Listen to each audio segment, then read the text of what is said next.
sana magkaayos na tayo bago pa man kayo umalis ni Jerome. Bakit? Anong alam mo sa amin ni Jerome? Nasabi na sa akin ni Jerome yung plano na balak niyo magtanan. Sinusuportahan ko yung pagtatanan yung dalawa. Alam mo, bilib ako sa'yo. Kasi kahit mahal na mahal mo si Jerome, pinakawalan mo na rin siya. Kailangan ko lang tanggapin na si Darlene at si Jerome, sila ang para sa isa't isa. At teka lang, Mama Josie, si Inay nga po pala nasaan? Aida, si Jerome, pati si Darlene magtatanan daw. Alam namin ang mga gagawin ninyo. Huwag na huwag kang babalik, sir. Subukan mo lang. Sisirain ko yung buhay mo. Sino kausap mo? Si Aida? Kung meron kang dapat kampihan, si Darlene. Umiwas ka na muna kay Darlene. Ano yung gusto niyo, Nay? Gagawin ko. Siguro itutuon ko muna yung atensyon ko sa pagpapalaki ng restaurant. Papalakuin ko yun para hindi naman mababa ang tingin sa akin ng mga karbonel. Patunayan ko sa kanilang karapat-dapat ako para kay Darlene.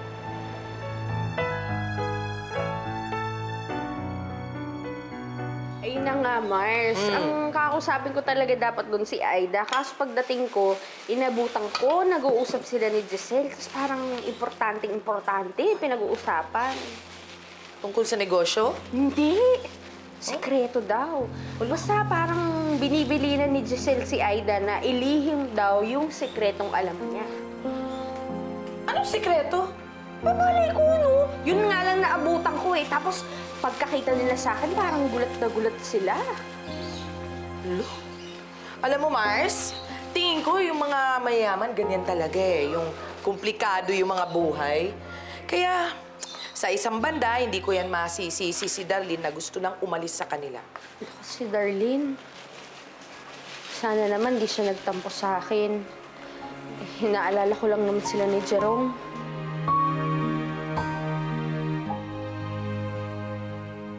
Thank you. Ziggy, Ma. so approve ka sa menu na Oo, bago? pag-aaralan ko muna. Napapansin mo, si Giselle sa Aida, noon pa, hanggang ngayon, lalong palapit ng palapit sa isa't isa. Bakit? Hindi ko alam eh, pero alam mo ma, nung isang araw narinig ko si Aida. Sinabi niya kay Giselle na may utang na loob daw siya sa kanya. Ano daw yun? Ang sabi sa akin ni Giselle, si Aida daw ang nagtuturo sa kanya na mapalapit sa atin bago pa kami kinasal. Kaya nga daw, na-impress tayo sa mga kinikilos ni Giselle dahil sa tulong ni Aida. Para yun lang? Parang ang babaw naman na dahilan yun. I feel there is something more than that. Alam mo kung tutusin, ma, mas nakinabang pa nga yung Aida na yan simula nang pumasok si Giselle sa buhay natin. Laging humihingi ng pabor kay Giselle para lang makatulong sa pamilya niya. Masama ang kutob ko sa dalawang yan, may inililihim yan. At yun ang dapat kong malaman. Kumilos-kilos ka rin, Ziggy. Ano, ma?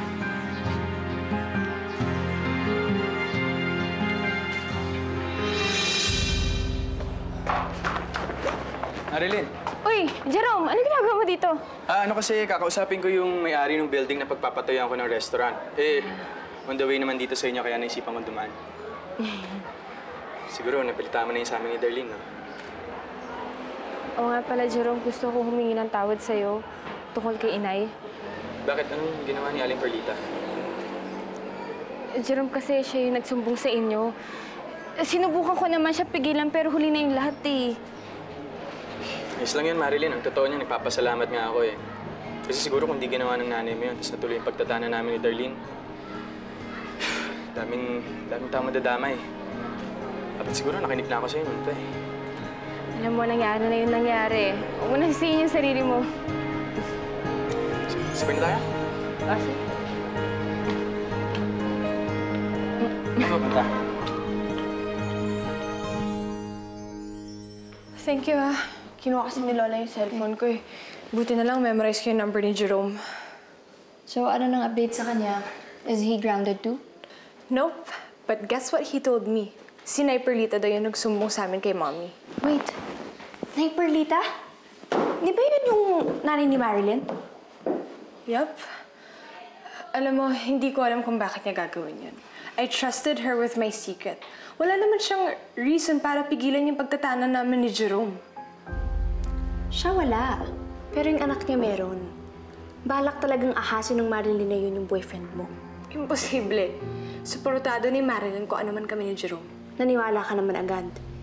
Inuto ka lang ng kaibigan mo para isipin mong okay kayo. But at the back of her head, she was trying to sabotage your plans. She even used her mother para hindi siya paghinalaan. Where are you going? Eh di pupuntahan ko si Marilyn. Tuturuan ko siya ng leksyon. Wala kang mapapala kung tuturuan mo siya ng leksyon. Magmumukha lang siyang kawawa sa mata ng mga tao. Patalikod magtrabaho si Marilyn. Dapat, ganun ka rin. Eh di anong gagawin ko? 5 words, Darlene. Don't get back, get even.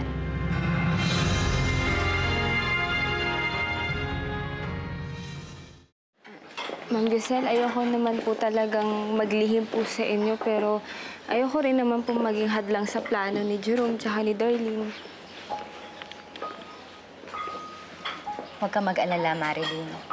Naiintindihan ko naman yung kalagayan mo eh. Alam mo, sa totoo lang, lalo mo ako napahanga eh. Sipin mo, kahit na inaway-away ka na ni Darlene, loyal ka pa rin din sa kaibigan mo. Tsaka talagang hindi mo siya nilaglag. Siyempre po, Ma'am Giselle, kaibigan ko po siya eh. Sana lang po talaga magkaayos po kaming dalawa.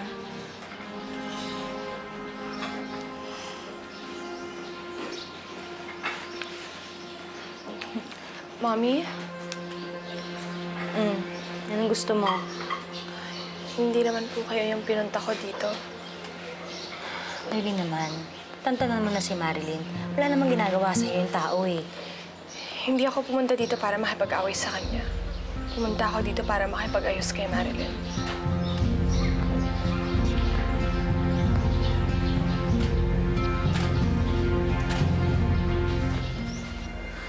Sobra na talaga yan sina Tita Charito tsaka si Ziggy. Hindi porket mayaman sila, pwede na nila alipustahin si Jerome. Kung ano-ano pa mga sinabi nilang masasakit. Mali ba yung ginawa ko?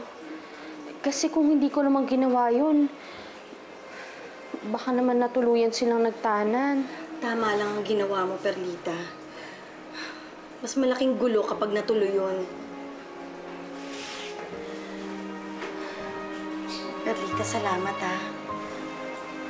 Mabuti ka pa. May pakialam sa akin. Hindi tulad ng mga kamag-anak ko. Alam mo, punong-puno na ako sa kanila eh.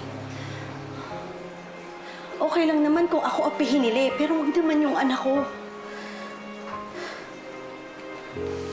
Alam mo, Aida, kahit na naiinis ako dyan sa Giselle na yan, sa lahat ng mga Carbonell, siya lang talaga yung madali lang din kausapin. Siguro, si Giselle na lang lapitan mo. Isa pa yung Giselle na yan, ewan ko sa kanya. Kulang pang bayad niya sa nagawa ko para sa kanya. Bakit? Ano ba talagang ginawa mo para sa kanya? Tungkol ba yun sa yung sekreto? Kung pwede ko lang sanang ikwento sa'yo eh. Pero... Ay, hindi na. Huwag na. Pasensya ka na. Nakikialam na naman ako. Gusto mo bang magmerienda? Pagluluto kita. Hindi na, Perlita. Salamat. Sige, mauna na ako. Salamat sige. ulit, ha. Atid na kita. Marilyn, pumunta ako dito kasi ayokong mawala ka sa akin. Wala na nga si Jerome, tapos mawawala ka pa. Kaya kung pwede, gusto ko sana makipag-ayos sa'yo. Darlene, ako din naman eh. Ayoko na magkakatampuhan pa tayo. Ayokong patagalin pa to. Alam ko rin na marami akong sinabi sa'yo ng mga masasakit na bagay. And if you could find it in your heart, baka mapatawad mo ko. Friends? Oo naman. Alam mo, kalimutan na natin lahat na nangyari. Pagsimula tayo ulit.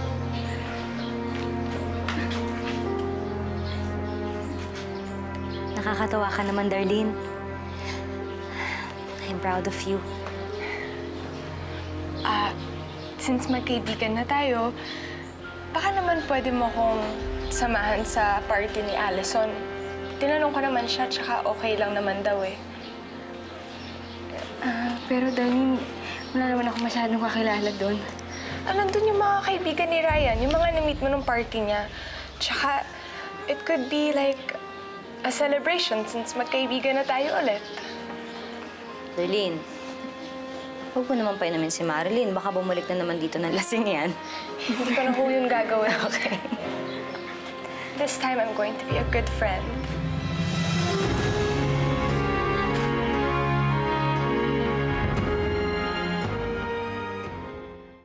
Natutuwa akong nagkaayos na kayo ni Darlene. Pero kailangan ba talaga na pumunta ka pa dyan sa party na yan? Hindi ko naman siya matanggihan eh. So, pinagbibigyan ko lang po siya dahil ito naman yung gusto niya.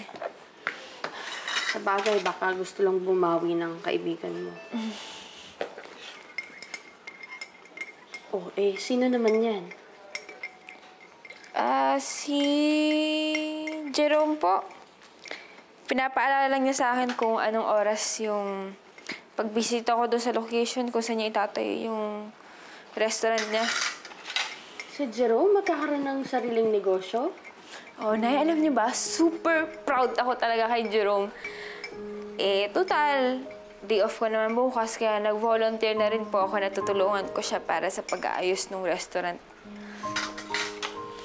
Anak, hindi kaya makakasama sa'yo na napapalapit ka na naman kay Jerome? Baka naman hindi mo na naman makalimutan yung nararamdaman mo para sa kanya. Nay, ginagawa ko lang naman to dahil kaibigan ko siya. At bilang kaibigan, gusto kong tulungan siya para maabot yung pangarap niya. Nagpapaalala lang ako, anak. Ayokong nasasaktan ka. Ayoko rin na umaasa kay Jerome. Tandaan mo, boyfriend siya ni Darlene. Nakaibigan mo pa.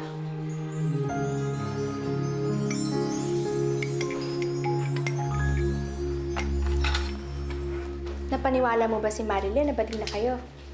Yep, pati si Mommy tuwang-tuwa sa akin. Great! Then everything is falling according to our plan. Yes. Pero, alam mo, iniisip ko pala yung gagawin natin kay Marilyn. Medyo naawa na ako sa kanya eh. It's up to you. But if you don't do this, hindi titigil yung Marilyn na yun na paghiwalayin kayong dalawa ni Jerome. And maybe in the end, mapapasa kanya yung boyfriend mo. Of course not. Siyempre, hindi ako papayag na maagaw niya sa akin si Jerome. Then, let's continue our plan. There's only one tiny thing left to do. Sige, tutulungan kita magpaalam sa daddy mo. Talaga, Mommy? Thank you. Wow, this is interesting. Nag-iba na naman ang ihip ng hangin at magkasundo na naman kayo mag-ina. Sige, may sasabihin sana sa iyong anak mo. Daddy, baka pwede mo akong payagan pumunta sa party ni Allison? Are you serious? Hindi ka pwede lumabas, darling. Baka nga ginagawa mong excuse lang to para magkaroon ka ng chance na makipagkita sa kay Jerome. Mahirap na. Baka ituloy nila yung binabalak niyong pagtatana. Hindi naman niya siguro gagawin yun, Ziggy. Siguro naman, she learned her lesson na. At saka kasama naman niya si Marilyn eh. So may magbabantay sa kanya. And malay mo, di ba? May makilala siya dong lalaki na magugustuhan ninyo ni Mama. Yung papasa sa standards ninyo. Sige na, Daddy. Please, pumayag ka na. Sige, fine. Pero hatid sundo ka ng driver natin. Thank you.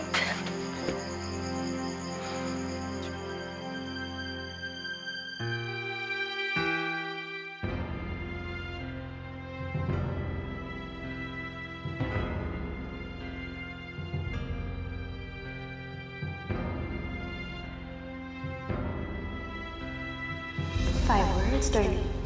Don't get back, get even.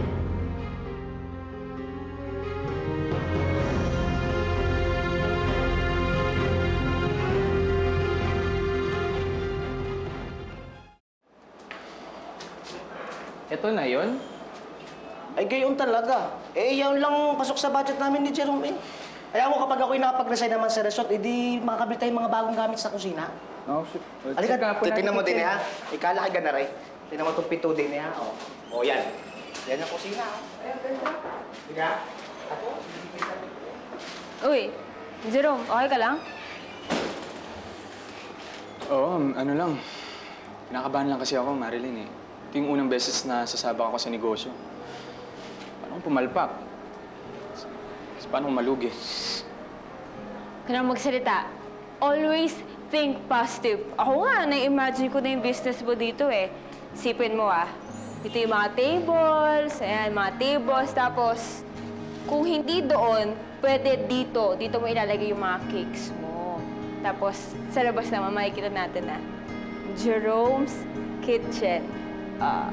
Galing, di ba? Hindi mo magiging successful. Oo naman. Ikaw pa. Ikaw kaya yung pinakamagaling tsaka pinakamasarap na maglutong chef na kilala ko. Alam mo, ito, pag-uusapan talaga to ng bayan kapag nagbukas to. 100% yan. Salamat, best friend. Buti na lang andyan ka para palakasin ang loob. Naman! Kaya ano pang ginagawa natin dito? Trabaho na! Tama na yan. Tanggalin na natin yung mga Manila paper baka para makita yung... Pwedeng pinturahan kasi muna. Kaya nga nakatakip yan eh. Tanggalin agad. Sa aking pag-iisa, hinahanap-hanap ka. Di malaman aking gagawin, di mapigilan ng damdamin. Puso ay nangungulila, nais ay makita ka. Ikaw ang laging natatanaw, ikaw ang sinisigaw. Oh, kailan ka babalik sa piling ko? Ikaw ang kailangan ko.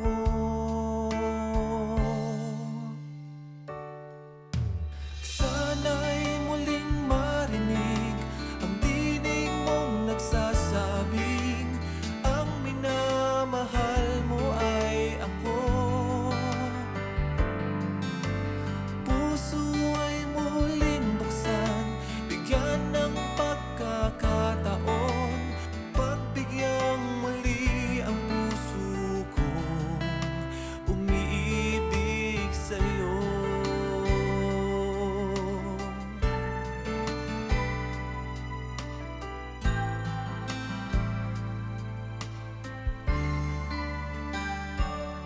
Sana ay patawarin sa aking pagkakamali.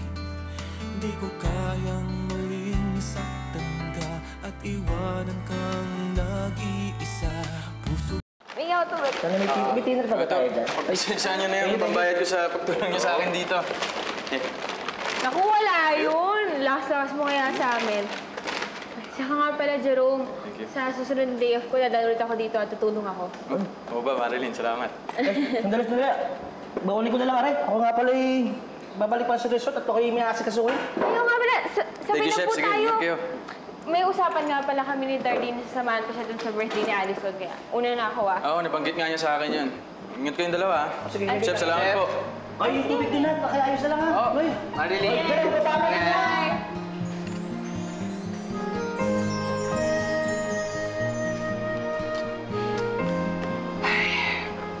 Brad, bilib na ako dyan kay Marilyn, ha? Kita mo, wala naman siya mapapala dito. Tumutulong pa rin sa'yo. Lakas ng tama sa'yo. Chong! Yan ka na naman, Noy. Ilang beses ko bang sasabihin sa'yo na walang gusto sa akin si Marilyn.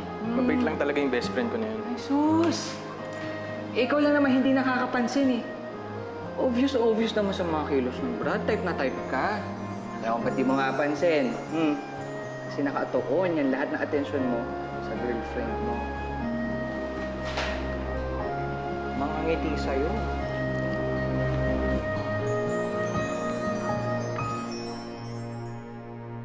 Ganda! Mars. O anak ha, huwag mong kakalimutan. Iti-text mo ako ha kung saan ka pupunta. Para alam ko. Opo, Nay. At huwag na wag kang iinom ng alkohol ha. Ako, alam mo na. Opo, Nay. Ayoko na po talagang uminom. Tsaka ayoko nagigising ako sa isang umaga. Tapos hindi ko na maalala yung nangyari sa akin ng gabi niya. Ang ganda ng anak ni Mars. Ganda, no? Salamat, Nay. Nga po ako sanay. Muso. Ganda. Nay Perlita, Marilyn. Ay, si Darlene. Tuloy ka. Salamat. Darlene, Galing, gusto ko nga pala humingi ng tawad sa'yo sa pagsumbong ko dun sa plano niyo magtanang ni Jerome. Ako, Nay Perlita, huwag niyo na ho isipin yun. Alam ko naman kung bakit niyo ginawa yun eh. O sige, baka mahuli kayo. Sige po, tara. O, mag-ingat kayo, ha? Salamat po, at Marilyn. Ingat po. Ingatan mo si Marilyn, ha? Salamat po. Ingat, anak ka. I-text mo sila. Apo. Bye. We're gonna have so much fun tonight. Ganda. Pinatawag kita dahil meron akong importanteng paiimbestigahan sa'yo. Si Giselle at si Aida. Gusto kong malaman kung anong inililihim nila sa akin. Medyo mahirap yung malaman. Gusto niyo malaman, ma'am. May idea ko kayo tungkol sa kung ano man yung sikreto ng dalawa. Tanga ka ba? Eh di kung may idea ako na nag-imbestiga. Hindi na kita hinire.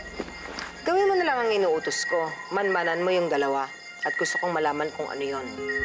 Ubus na ang pasensya ko kay Giselle. Gusto kong alamin mo ang lahat ng mga itinatago niya sa akin.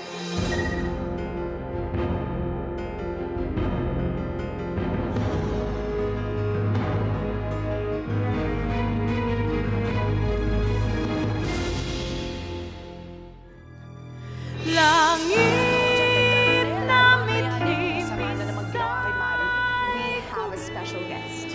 No other than... may panahon ito'y Wala din ako na kahit ano na pinagdaanan nila ni Marilyn. Eh, hindi naman ipapahamak na anak ko. But the real question is, may maiin lang ba sa pagbubuhangan niya? Hindi niya alam kung ano sinasabi niya. Hindi ako mahal ni Marilyn dahil magkaibigan lang kami. Pero wala na. Isang araw nagising na lang ako. Nalangit na. Maging open ka sa akin. Sabi niya si ayoko nang maintindihan. Galit na galit ako sa mga tao na tatrato sa akin. Pinaimbestiga mo si Giselle? Para na-wipe up yung cellphone ni Giselle. Nag-record dito sa phone nila ni Aida. Ako ang girlfriend mo, di ba? Dapat ako ang kinakampihan mo at hindi siya! Bakit sa tingin mo kakampihan ko siya kung wala kang ginagawang